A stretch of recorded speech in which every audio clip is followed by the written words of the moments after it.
فرض کړئ زموږ استاد په کور کې څوک خفه دی زما ستا نه، بیبي خفه ده، بچي خفه دي، مور او پلار خفه دی، یا په کور کې داسې قسم پریشانی ده چې د هغې حل نشته، یا په کور کې داسې قسم حالات دي چې د هغې اړو څه حل نشته د معرتمندو.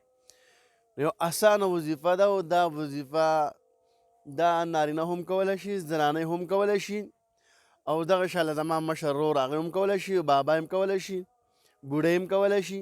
د دې دپاره د تعلیم هېڅ ضرورت نشته.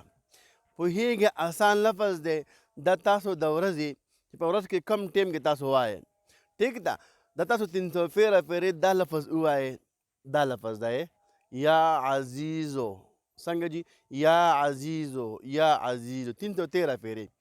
او بیا اوبه دم که او کم کس چې په کور کې ډېر اخوا دېخوا کوي، تنګول کوي، جنګ جګړې کوي، یا نافرمانه یې بچي خبر نه مني، دا وله دم کوي انشاءالله العزیز د 2 ورځو پورې.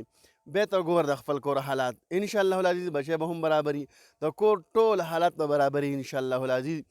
که خاوند ناراضه وي هغې له اوبه دم که، په هغې باندې وڅکه، یا دا شله زوی بې نافرمانه خبر نه مني، دغه شاله بل په کور کې څه داسې تکلیف وي چې هغه خبر نه مني، که نه جي، هر یو څیز چې خبر نه مني هغې لپاره د اوبه دم که او انشاءالله العزیز وڅکه، الله فضل ته را انشاءالله العزیز هر څه به ختم شي انشاءالله. انشاءالله د الله فضل سره کور کې به اتفاق راشي، کور کې به مینه محبت راشي. صحیح ده؟ جزاک الله احسن الجزا.